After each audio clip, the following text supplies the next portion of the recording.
நாமக்கல் மாவட்டம் பள்ளிப்பாளையத்தில் கணவனின் இரண்டாவது மனைவி வேலை செய்யும் பெட்ரோல் பங்கிற்கு சென்று நியாயம் கேட்ட முதல் மனைவி அவரை செருப்பால் தாக்கிய வீடியோ காட்சிகள் வெளியாகியுள்ளன. கூடுதல் விவரங்களோடு நமது செய்தியாளர் தங்கமணி இணைகிறார். வணக்கம் தங்கமணி, விவரம். கனிமொழி வணக்கம். அதாவது நாமக்கல் மாவட்டம் பள்ளிப்பாளையம் அடுத்துள்ள வெடியாசம்பகம் பகுதியில் தனியார் பெட்ரோல் பங்கு ஒன்று செயல்பட்டு வருகிறது.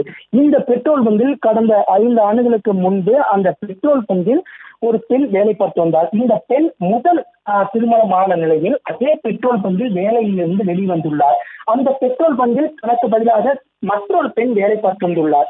அந்த மற்றொரு பெண்ணை முதல் மனைவியினுடைய கணவன் அந்த பெண்ணை காதலித்து திருமணம் செய்துள்ளார். காதலித்து திருமணம் செய்த பின் வெப்படை பகுதியில் உள்ள ஒரு வீட்டில் இரண்டாவது மனைவியை வாடகைக்கு தங்க வைத்துள்ளார். இது தெரிந்த முதல் மனைவி இன்று அந்த பெட்ரோல் பங்கிற்கு சென்று இரண்டாவது மனைவியிடம் வாக்குவாதத்தில் ஈடுபட்டார். தொடர்ந்து எனது கணவன் எனக்கு மட்டுமே என்று வார்த்தை சொல்லியும் அந்த இரண்டாவது மனைவியை செருப்பால் அடித்து தகாத வார்த்தைகளால் பேசி தலைமுடியை பிடித்து இழுத்து சண்டை போட்டுள்ளார். அங்கு கூடியிருந்த சக பெட்ரோல் பங்க் ஊழியர்கள் இருவரையும் சமாதானம் செய்யும் முயற்சியில் ஏற்பட்டும் ஆனால் 30 நிமிடத்திற்கு மேலாக இருவருமே பெட்ரோல் பங்கில் கடும் சண்டையில் ஈடுபட்டதால் அந்த பெட்ரோல் பங்கில் பெரும் பரபரப்பு ஏற்பட்டது. ஒரு காதலன் 2 மனைவியை திருமணம் செய்ததால் இந்த பிரச்சனை ஏற்பட்டுள்ளதாக அங்கிருந்த பொதுமக்களும் சரி அந்த மனைவிகளும் சரி கூறியுள்ளனர்.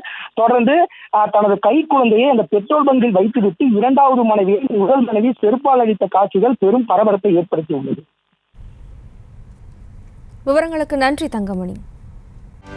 செய்திகளை உடனுக்குடனும் துல்லியமாகவும் தெரிந்து கொள்ள சப்ஸ்கிரைப் பண்ணுங்க.